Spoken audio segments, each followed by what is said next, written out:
내가 갱그레아 교회의 일꾼으로 있는 우리 자매 베베를 너희에게 추천하노니 너희는 주 안에서 성도들의 합당한 예절로 그를 영접하고 무엇이든지 그에게 소용되는 바를 도와줄지니 이는 그가 여러 사람과 나의 보호자가 되었습니다. 너희는 그리스도 예수 안에서 나의 동역자들인 브리스가와 아굴라에게 문안하라. 그들은 내 목숨을 위하여 자기들의 목까지도 내놓았나니 나뿐 아니라 이방인의 모든 교회도 그들에게 감사하느니라. 또 저의 집에 있는 교회에도 문안하라. 내가 사랑하는 에베네도에게 문안하라. 그는 아시아에서 그리스도께 처음 맺은 열매니라. 너희를 위하여 많이 수고한 마리아에게 문안하라. 내 친척이요 나와 함께 갇혔던 안드로니고와 유니아에게 문안하라. 그들은 사도들에게 존중이 여겨지고 또한 나보다 먼저 그리스도 안에 있는 자라. 또 주 안에서 내 사랑하는 암블리아에게 문안하라. 그리스도 안에서 우리의 동역자인 우르바노와 나의 사랑하는 스다구에게 문안하라. 그리스도 안에서 인정함을 받은 아벨레에게 문안하라. 아리스토볼로의 권속에게 문안하라. 내 친척 헤로디온에게 문안하라. 나게소의 가족 중 주 안에 있는 자들에게 문안하라. 주 안에서 수고한 두루베나와 두루보사에게 문안하라. 주 안에서 많이 수고하고 사랑하는 버시에게 문안하라. 주 안에서 택하심을 입은 누포와 그의 어머니에게 문안하라. 그의 어머니는 곧 내 어머니니라. 아순그리도와 블레곤과 허메와 바드로바와 허마와 및 그들과 함께 있는 형제들에게 문안하라. 빌롤로고와 율리아와 또 네레오와 그의 자매와 올름바와 그들과 함께 있는 모든 성도에게 문안하라. 너희가 거룩하게 입맞춤으로 서로 문안하라. 그리스도의 모든 교회가 다 너희에게 문안하느니라. 제가 어릴 적에 할아버지께서 저희 집에서 함께 사셨습니다. 그래서 할아버지로부터 인사하는 법을 배우게 되었습니다. 제가 중고등부 시절만 해도 핸드폰이 없고 집 전화들이 있었습니다. 그래서 친구와 통화를 하기 위해서는 친구의 집에 전화를 했습니다. 그러면 대개는 보통 부모님들이 받으셨어요. 그럴 때 저는 먼저 인사를 드립니다. 안녕하세요. 저는 철수 친구 김웅태라고 합니다. 혹시 철수와 통화할 수 있습니까? 어른들은 인사 잘하는 아이들을 좋아하더라고요. 그래서 저는 인사 잘하는 덕에 어른들로부터 좋은 그런 평판을 받을 수 있었습니다. 제가 인사 잘하는 것 때문에 덕을 가장 많이 보았던 것은 저의 첫 목회지였습니다. 제가 처음에 갔는데 동네 어른분들과 함께 첫 상견례를 할 일이 있었습니다. 저희 교회로 동네 어르신들이 한 5, 6분들이 찾아오셨습니다. 인사를 해야 되는데 어떻게 해야 될까 하다가 그냥 넙죽 큰 절을 했습니다. 그랬더니 그 이후로요 동네로 소문이 쫙 퍼지는 거예요. 제가 있었던 그곳은 안동이라고 하는 그 양반의 도시 안동이라고 하는 곳에 한 시간 정도 떨어져 있는 그런 곳이었는데 소문이 나기를 대전에서 이번에 오신 전도사님은 양반이 오셨더라. 그렇게 소문이 난 겁니다. 그래서 제가 그곳에서 사역하는 동안에 그냥 인사 하나 잘하는 것으로 아주 그냥 동네 분들한테 사랑을 많이 받을 수 있었습니다. 여러분 그만큼 인사는요 사람의 마음을 여는 문과 같다라고 그렇게 이야기를 할 수 있습니다. 근데 가만히 보니까요 유대인들도 인사하는 것을 굉장히 중요시 여겼던 것을 보게 됩니다. 바울은요 자기의 편지를 쓸 때마다 항상 서두에서 인사를 합니다. 안녕하세요, 저는 바울이라고 합니다. 편지를 끝맺을 때도 그냥 끝맺는 것이 아니라 안녕히 계세요, 다음에 또 찾아뵙겠습니다, 이렇게 인사를 끝맺고 있는 것을 보게 됩니다. 특히 로마서 마지막 장인 16장에서는요 무려 37명이나 되는 사람들의 이름을요 일일이 다 언급하면서 인사하면서 끝맺고 있는 것을 보게 됩니다. 사실 지난 시간까지 로마서의 핵심장을 다 살펴보았습니다. 근데 그 로마서 16장도 함께 살펴보면 좋겠다라고 하는 마음에 오늘 여러분과 16장을 한 번 더 나누고자 합니다. 로마서 16장은요, 바울의 동역자들의 명단입니다. 그럼 바울이 그 위대한 책 로마서를 마무리하면서 마지막으로 강조하고 싶었던 부분들이 과연 무엇일까? 오늘 그것을 여러분들과 함께 생각하고자 합니다. 이 로마서는요, 바울이 한 번도 가보지 않았던 로마 교회 성도들에게 쓴 편지글입니다. 이 편지의 주요 목적 중에 하나는요, 유대인과 이방인 성도들 간의 그 갈등의 문제를 해결하기 위해서 바울이 편지를 써서 보냈던 것입니다. 근데 이 부분을 이해하기 위해서는요, 역사적인 배경을 이해하는 것이 중요합니다. AD 52년에 로마 황제였던 글라우디스 황제가요, 그 로마 안에 있는 유대인들을 다 추방 명령을 내립니다. 그 이유는 로마에 있었던 크리스찬들 내에서요, 내분이 있었기 때문입니다. 한쪽은 예수가 그리스도다, 또 다른 한쪽은 예수는 그리스도가 아니고 사기꾼이다, 뭐 이렇게 되다 보니까 서로요 갈등하기 시작합니다. 그러다가 사람들이요, 그래? 나 그럼 저 예수쟁이들한테는 물건 안 팔아. 그러니까 믿는 사람들은, 나는 예수 안 믿는 사람들하고는 상종도 안 해. 그렇게 해가지고 서로 갈라지게 되었던 겁니다. 그로 인해서 로마의 경제가요 마비가 될 정도였습니다. 왜냐하면 당시에 로마에서요 그 금융업, 상업 이런 것들이 유대인들이요 다 장악하고 있었기 때문입니다. 그래서 이게 로마가요 좀 시끄럽게 되고요, 경제가 마비될 지경이었습니다. 근데 이 소식을 글라우디우스 이 황제가 듣게 되는 거예요. 근데 이 황제가요 좀 극단적입니다. 뭐를 선택을 할 때마다 극단적이에요. 그래가지고 내렸던 조치가 뭐냐? 그래? 그러면 로마에 있는 유대인들 다 나가. 추방 명령을 내렸던 겁니다. 근데 문제는요, 유대인 성도들이 하루 아침에 다 떠나가 버리니까요, 교회 안에요 문제가 발생한 거예요. 왜냐하면 교회 안에 대부분의 주요한 위치들은요 다 유대인 크리스찬들이 교회를 다 운영하고 있었기 때문입니다. 한번 생각해 보세요. 담임 목사가 사라진 거예요. 전도사님들이 사라진 겁니다. 아니, 찬양 인도하는 찬양 인도자가 사라진 거예요. 그래서 예배를 드리려고 와보니까 설교가 안 되는 거예요. CM, YG 누가 가르칩니까? 찬양인도 누가 합니까? 서로 막 혼돈하기 시작하는 거예요. 그래서 서로 힘겹게 어렵게 실수하면서 예배가 꾸려져 나갑니다. 근데 놀라운 것은요, 시간이 지나면서 이방인들이요 점점 익숙해진 거예요. 성장하기 시작합니다. 그래서 이 로마 교회 안에 이 이방인들이요 리더십, 굳건한 리더십을 세우게 되었던 겁니다. 5년이 지났어요. 그 글라우디우스 황제가 죽고요, 네로 황제가 다시 등극하게 되는데, 네로 황제는 그 유대인 추방 명령을 취소합니다. 그리고 원위치, 그러니까 유대인들이 다시금 로마로 들어옵니다. 함께 예배를 드립니다. 예배를 드리고 나서 유대인들이요 그 이방인들 보고, 지도자들 보고는, 와, 너희들 그동안 참 수고했어. 그런데 앞으로는 너희들 그만해도 돼. 너희들 앞으로 찬양 인도 안 해도 돼. 우리가 할 거야. 여러분 어떻게 했을까요? 이방인들이. 예, 아이고 알겠습니다. 앞으로는 찬양 인도 하십시오. 앞으로는 우리 CM 맡아주십시오 라고 했겠습니까? 아니죠. 아니, 무슨 소리 하시는 겁니까?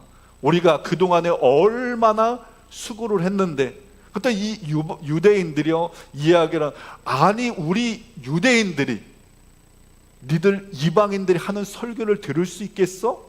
왜냐하면 유대인들은요 선민의식에 강하게 잡혀 있었기, 자부심이 있었기 때문에 그렇게 이야기하는. 그러니까 그 이야기를 듣는 이방인들은 어떻겠습니까? 무슨 소리 하는 겁니까? 그럴 것 같으면 우리 예배 따로 드립시다. 그렇게 돼가지고 이제 예배가 갈라지고 교회가 갈라지게 되었던 것입니다. 로마서 16장을 보면은 적어도요 5개의 가정교회가 나오고 있는 것을 보게 됩니다. 근데 그 중에 적어도 2-3 교회 정도는요 끼리끼리 모여 있음을 알 수가 있습니다. 유대인, 유대인끼리, 이방인은 이방인끼리, 노예들은 노예끼리, 귀족들은 귀족끼리. 그것을 어떻게 알 수 있느냐? 이름입니다. 여러분 한번 제가 여러분 질문 하나 드릴게요. 돌쇠 하면은 돌쇠는 여러분 양반이겠습니까? 아니면 종이겠습니까? 돌쇠는 종인 거예요. 세종대왕 하면은 세종대왕은 왕입니다. 야마모토 뭐예요? 일본 사람입니다. 스티븐 뭐예요? 미국 사람입니다. 이렇게 이름으로 인해서 로마 가정교회에 있었던 그 교회들이 끼리끼리 그룹끼리 모여 있었던 것을 알 수 있습니다. 근데 폴 스티븐슨이라고 하는 교수는요 이렇게 이야기를 하고 있습니다. 교회의 타락은 동질 집단만 모이는 것이다. 비슷한 사람들끼리 모이는 것, 그것이 바로 교회의 타락이다라고 그렇게 이야기를 하고 있는 겁니다. 여러분 한번 생각해 보세요. 비슷한 사람끼리 모이면은 편하잖아요. 좋잖아요. 그래서 교육 수준이 비슷한 사람들끼리 모이면은 대화가 되잖아요. 직업이 거기다가 같은 사람끼리 모이면은 얘기가 더 풍부해지지 않겠습니까? 게다가 거기다 나이대까지 갖다 보세요. 그럼 더 얘기가 잘 되고요.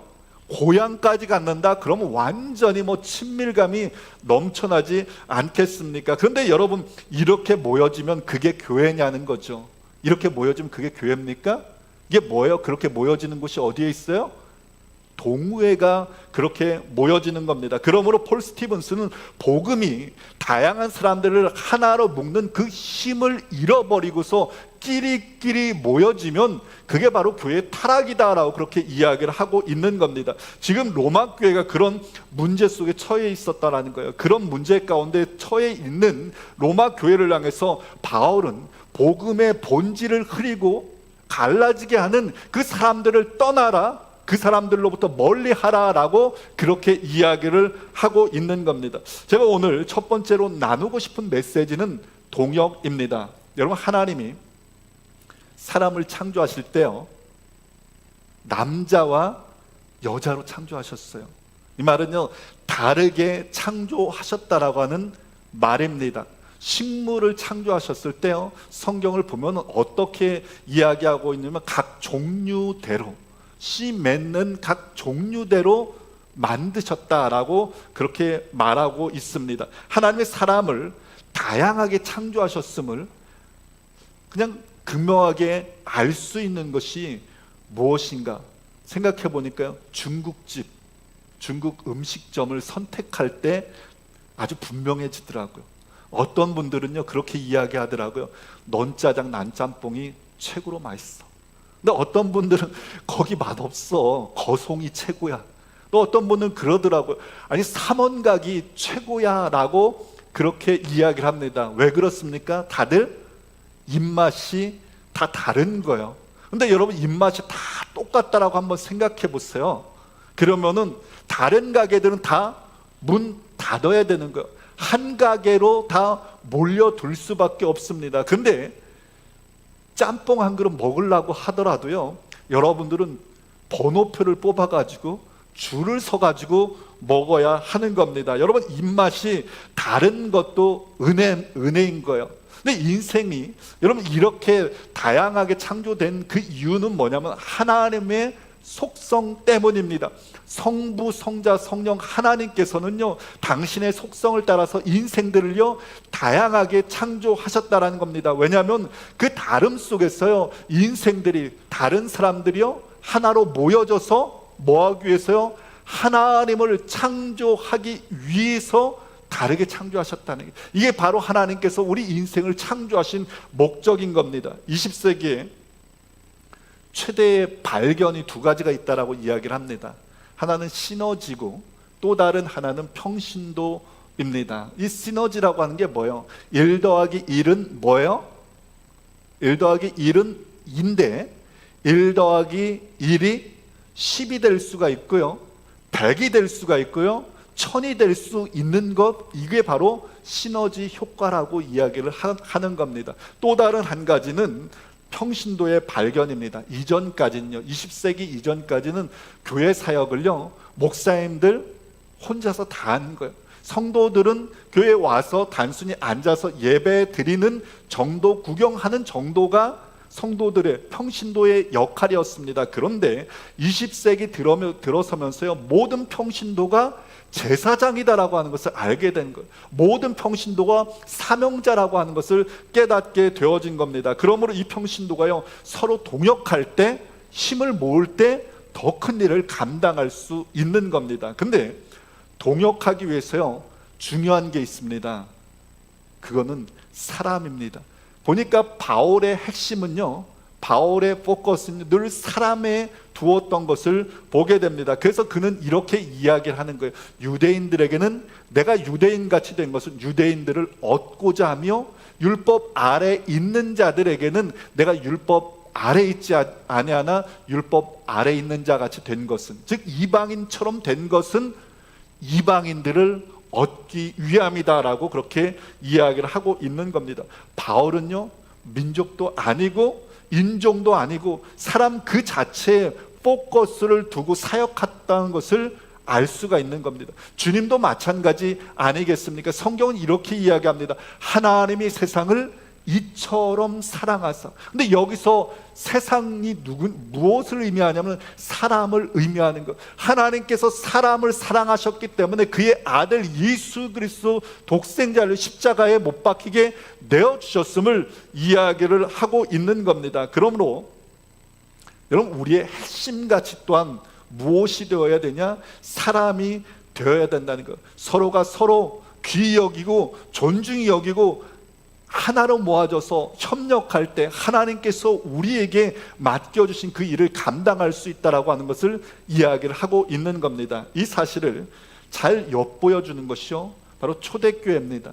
초대교회는요, 서로 마음을 같이 했어요. 뜻을 같이 했어요. 그래서 하나님께 영광을 돌렸고요, 그 결과가 수많은 사람들이 예수 그리스도 앞으로 나오게 되었다라고 하는 사실을 이야기를 하고 있는 겁니다. 감사한 것은요, 우리 주님의 교회가 수가 많지는 않은데 어린 아이부터요 90까지 그냥 다 다양합니다. 다 다양해요. 직업도 다릅니다. 다른 분들이, 고향도 다 다릅니다. 다른 분들이요 다 모여졌습니다. 하나 되어 동역함으로 하나님께 영광 돌리기 위함입니다. 여러분이 갖고 계신 그 달란트, 그 헌신들 하나하나 모여지고 서로 동역할 때 하나님께 영광이 되어질 수 있음을 이야기를 하고 있는 겁니다. 여러분, 그곳이 바로 교회고요, 우리가 그렇게 되어질 때 세상 사람들 가운데 감동을 줄 수 있는 것, 아, 교회가 바로 이런 곳이구나 깨닫고요, 세상 사람들이 감동을 받고 하나님께 나와 영광을 돌릴 수 있음을 기억하시길 바랍니다. 그래서 전도서 기자는 이렇게 이야기하고 있습니다. 한 사람이면 패하겠거니와 두 사람이면 맞설 수 있고요, 삼겹줄이면 끊어지지 아니하리라. 하나님께서 저와 여러분들을 주님의 교회 안에서 만나게 하셨고 하나로 맺어주셨습니다. 바라기는 우리가 더욱더 마음을 모으고 뜻을 모으고 연합됨으로 하나 되어서 하나님께 영광을 돌리는 그런 주의 백성들 다 되어줄 수 있기를 간절히 축원을 드립니다. 여러분, 마음을 모아서 하나로 연합되어서 주의 일을 하는 것 귀한 일입니다. 우리 다 잘 알고 있습니다. 근데 문제는 뭐예요? 그게 안 된다라는 거예요. 근데 저 사람하고는, 다른 사람은 몰라도 저 사람하고는 하나 될 수 없어. 근데 저 사람하고는 이해할 수가 없어라고 그렇게 생각되어질 수 있습니다. 그럼 그 해결책이 무엇입니까? 바울 사도는 오늘 본문에서 그 해결책을 이야기하고 있습니다. 제가 오늘 여러분들과 두 번째로 나누고 싶은 메시지입니다. 그 해결책은요, 바로 그리스도 안에서입니다. In 크라이스트입니다. 그리스도 안에서 우리 모두가 한 몸을 이룰 때 우리가 서로 협력하며 동역하며 하나님께 영광을 돌릴 수 있음을 이야기를 하고 있는 것입니다.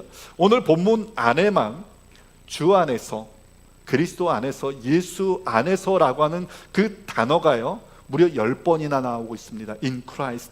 로마 교회는요 다 똑같은 사람들만 모여있지 않았어요. 유대인, 이방인들, 노예들, 귀족들, 남자, 여자 다양하게 모였습니다. 그들 안에 갈등의 문제들도 많이 있었습니다. 그런데 희망이 있었어요. 왜냐하면 유대인과 이방인들이요 함께 모여서 예배하는 가정교회 공동체가 있었기 때문입니다.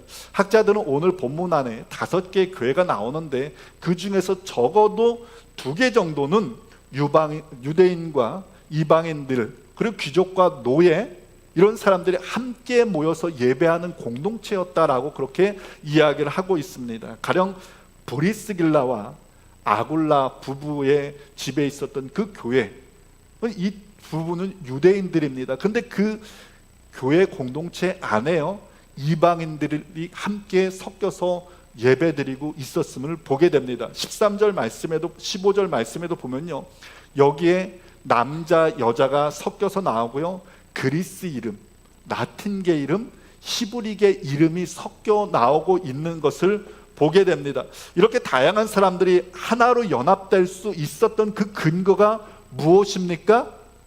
그리스도 안에서, in Christ, 그리스도 안에서 하나 될 수 있었던 겁니다. 여러분 그들 모두는 자신들이요 그리스도 안에 있다라고 하는 그 정체성을 붙잡았기 때문에 하나로 연합하면서 예배할 수 있었던 겁니다. 예수님의 제자 중에 마태라고 하는 사람이 있었습니다. 그의 직업은 세리였어요. 당시에 세리의 역할은 로마를 위해서 일하는 사람들이 세례였습니다. 반면에 예수님의 제자 중에 시몬이라고 하는 사람이 있었는데 그는 젤로 땅이었습니다. 그 젤로 땅은요 당시에 로마 정부를 뒤집어 엎고 이스라엘의 독립을 위해서 싸우던 사람들입니다. 우리나라로 이야기를 하면 일제 치하 때요 일본을 위해서 앞잡이 섰던 사람이 세리 마태였고요 나라의 독립을 위해서 싸웠던 사람이 시몬이었습니다. 그러므로 이 둘은요 절대로 하나 될 수 없는 사람들이었어요. 그런데 이 둘이 하나 되었어요. 어떻게요? 예수 그리스도 안에서, 복음 안에서 하나 되었고요 힘을 합쳤고요 그로 인해서 하나님의 영광을 위해서 나아가서 땅끝까지 이르러 복음을 증거할 수 있었던 것입니다. 주님께서 여러분 십자가에 못 박혀 죽으심으로 인해서 유대인과 이방인들이 하나 될 수 있었습니다. 주님께서 내가 아직 죄인 되었을 때 나를 위해 당신의 몸을 내어주셨습니다. 그래서 성경은 이렇게 말하고 있는 거예요. 우리가 아직 죄인 되었을 때 그리스도께서 우리를 위해 죽으심으로 하나님께서 우리에 대한 자기의 사랑을 확증하셨다라고 말씀하고 있습니다. 주님께서 나를 먼저 사랑하셨다는 거예요. 그럼 여러분 우리가 이 은혜를 기억한다면, 이 사랑을 기억한다면 여러분 우리도 민족도 신분도 인종도 그 어떤 사람들도 다 포용할 수 있다는 겁니다. 바울은 갈등하면서 다투고 있었던 그 로마 교회를 향해서 편지하면서 이 사실을 강조하였던 거예요. 주님께서 십자가에 못 박혀 죽으심으로 우리 모두는 한 몸이 되었습니다. 그러므로 주 안에서 우리가 더욱더 협력해 나갑시다라고 이야기를 하고 있는 겁니다. 로마 교회뿐 아니라 오늘날 우리 교회 안에서도요 이와 비슷한 문제들이 많이 있습니다. 심지어 우리 안에도 이러한 문제들이 있을 수 있습니다. 이해가 안 되는 사람이 있습니다. 용서가 안 되는 사람이 있습니다. 내가 상종하지 못할 사람이 있습니다. 함께하고 싶지 않은 사람도 있습니다. 근데 주님께서 죄된 나를 용서하시고 십자가 지셨음을 기억한다라면 여러분 다 이해할 수 있는 문제 아니겠습니까?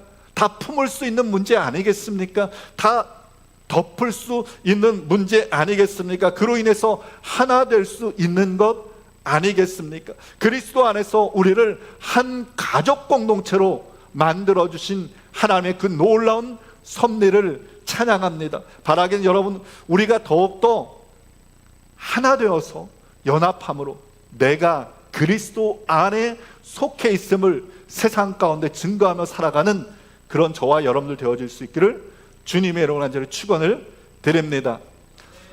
마지막으로 살펴보고 싶은 것은요, 하나님은 기억하신다는 거예요. 우리 한번 따라서 보시죠. 하나님은 기억하신다. 본문에는요, 우리에게 익숙한 이름들이 덜어 나옵니다. 그래서 베베라고 하는 여인이 나옵니다. 이 베베라고 하는 사람은 당시에 고린도라고 하는 도시 그 바로 옆에 갱그레의 항구가 있었는데 그 근처에 있는 교회의 집사였습니다. 이 베베에게 바울이요 편지를 써서 이 베베가요 바울의 편지를 로마 교회에 전달했던 사람이 이 베베입니다. 근데 바울은 그 베베를 편지를 써서 보내면서 이야기하기를 내가 이 베베를 추천한다라고 이야기를 하고 있는 겁니다. 무슨 말입니까?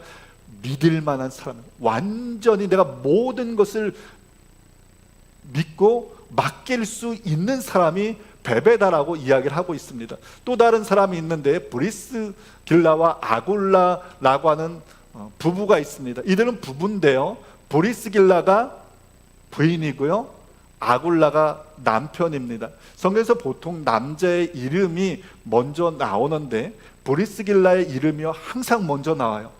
그 이유는 그 공동체 안에서 브리스길라의 영향력이 훨씬 컸다라고 하는 것을 이야기를 하고 있는 겁니다. 근데 그 바울이요 그들 부부를 가리켜서 이야기하기를 나의 동역자다라고 이야기를 하고 있고요, 저들은 자기의 목숨을 나를 위해서 내어놓았다라고 이야기를 하고 있습니다. 그러니까 바울을 위해서 모든 것을 헌신했던 사람, 그 사람이 바로 이 브리스길라와 아굴라였습니다. 이들이 글라우디 황제 때 추방돼 가지고 고린도로 갑니다.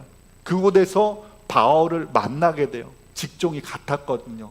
텐트 메이커, 텐트를 만드는 사람이었습니다. 그래서 바울과 같이 일을 하면서 복음을 받아들였고 그 이후로 다니면서 바울과 함께 복음을 전했던 사람, 그 사람이 브리스길라와 아굴라 부부입니다. 또 한 사람이 나오는데 루포와 그의 어머니입니다. 이 루포라고 하는 사람 마가복음에 보면요, 예수님의 십자가를 대신 짊어지고 골고다 언덕까지 갔던 사람이 구레네 시몬이라고 하는 사람이 있었습니다. 그 사람의 아들이 바로 루포고 어머니입니다. 근데 이 구레네 시몬은요 십자가를요 억지로 졌어요. 그 옆에 지나가다가 그냥 재수없게 걸려가지고 십자가를 졌습니다. 그런데 어떻게 됐나요? 그 예수님을 영접하게 된 거예요. 그의 아들도 예수님을 온전히 믿고 바울의 동역자가 되었고요, 그의 어머니는 바울이요 사랑하는 어머니, 나의 어머니라고 이야기할 정도로요 하나님의 나라를 위해서 힘썼던 사람입니다. 억지로 십자가를 졌는데 그것이 축복이 되었음을 또한 보게 됩니다. 그 외에 바울은 사람들의 이름을요 하나하나 다 기억하면서 이야기를 하고 있습니다. 그러면 그들의 수고를요 이렇게 이야기하고, 나의 보호자다, 나의 동역자다, 내가 사랑하는 자다, 수고를 많이 한 사람이다, 나와 함께 한 자다, 나의 어머니다 라고 그렇게 이야기를 하고 있습니다. 바울은요 그들이 행한 그 일들을요 하나하나 다 기억하면서 감사하고 표현하고 있음을 보게 됩니다. 내가 너의 수고 다 한다, 너가 어떤 마음으로 그 일을 했는지 내가 다 한다, 내가 너에게 감사한다. 여러분, 이 편지를 받았을 때요 로마에 있었던 그 성도들이요 어떤 마음이었겠습니까? 내가 했던 그거 다 아는구나, 다 기억하고 있구나, 감동받지 않았겠습니까? 그리고 더욱더 힘써서 하나님의 영광을 위해서 일했을 것이라고 저는 확신합니다. 오늘 말씀을 준비하면서 은혜가 되었던 부분이요, 바울이요 그 사람들에게 편지하면서 이름을 이야기하면서 말하기를 문안하라라고 하는 계속적으로 이야기하고 있습니다. 이게요 16번이나 반복되고 있습니다. 영어로 보니까 서로 인사하라는 겁니다. 문안하라, 인사하라. 근데 여기서 문안하라라고 하는 것은 단순히 뭐 그냥 고개 인사, 눈 인사 이 정도가 아니라 사랑과 애정의 마음으로 서로 인사하라라고 그렇게 이야기를 하고 있는 겁니다. 서로 격려하라는 거예요. 여러분, 우리도 좀 이렇게 인사했으면 좋겠습니다. 우리도 바울처럼요, 다른 사람들의 수고를 기억했으면 좋겠습니다. 내 수고만 기억해달라고 이야기하는 게 아니라 다른 사람들의 그 수고도 기억했으면 좋겠습니다. 그리고 그것을요, 말로 좀 표현 좀 했으면 좋겠습니다. 오늘 이렇게 예배를 드리고 있는데, 여러분, 예배가 있기까지는요, 수고한 손길들이 얼마나 많이 있습니까? 우리가 좀 끝나고 나서 좀 그것들요 표현했으면 좋겠습니다. 오늘 찬양이요, 내가 너무 좋아하는 곡인데 너무 은혜 받았습니다. 감사합니다. 한번 우리 황동인 집사님, 드럼이 아주 그냥 은혜 가운데 아주 얼마나 은혜를 받는지 모르겠습니다. 이렇게 좀 표현도 좀 해주면 좋을 것 같습니다. 식사 준비하시는 분들 있잖아요. 표현 좀 하면 얼마나 좋겠습니까? 참 식사 이렇게 준비하시냐고 너무 감사를 드립니다. 수고해 주셔서 감사를 드립니다. 그거 다 픽업해 오시는데 너무 고생 많이 하셨습니다. 감사합니다. 여러분, 이렇게 우리가 표현할 수 있으면 좋겠습니다. 아픈 사람들 보면 좀 어떠세요? 기도하고 있습니다. 서로 인사하는 겁니다. 여러분, 서로가 서로의 수고를 기억하는 겁니다. 격려하는 겁니다.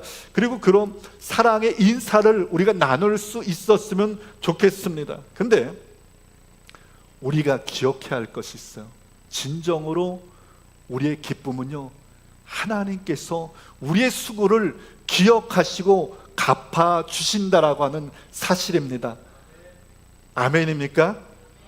여러분, 마지막 날 모든 인생들이요, 주님의 심판대 앞에 서게 됩니다. 그런데 그 심판대 앞에 서게 되는 그 이유가 다릅니다. 주님을 알지 못하는 사람들은요, 형벌을 위한 심판입니다. 그런데 생명책에 기록되어진 그 사람들에게는 심판이요, 상급을 위한 심판입니다. 성경 이렇게 이야기하고 있습니다. 누구든지 생명책에 기록되지 못한 자는 불못에 던져지리라.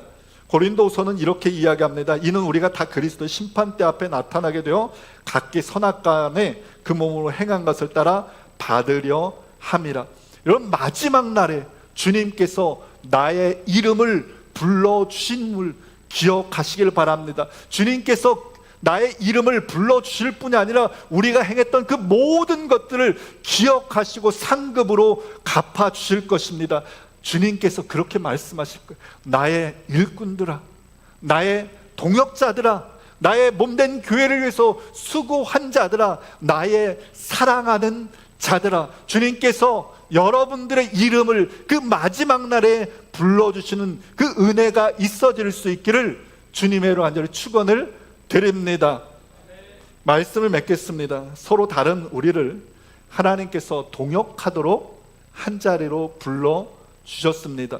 진정한 동역은 우리가 그리스도 안에서 하나 될 때 이루어질 수 있습니다. 그리스도 안에서 우리 모두가 수고할 때 하나님은 우리의 그 모든 수고를 기억하시고 갚아 주실 것을 여러분 믿으시기를 축원을 드립니다. 바라기는 우리 주님의 교회가 그리스도 안에서 하나 되어 함께 동역하는 교회 될 수 있기를 바랍니다. 그로 인해서 하나님께 기억됨으로 마지막 날 영광의 상급을 받아 누리는 저와 여러분들 되어질 수 있기를 주님의 이름으로 간절히 축원을 드립니다.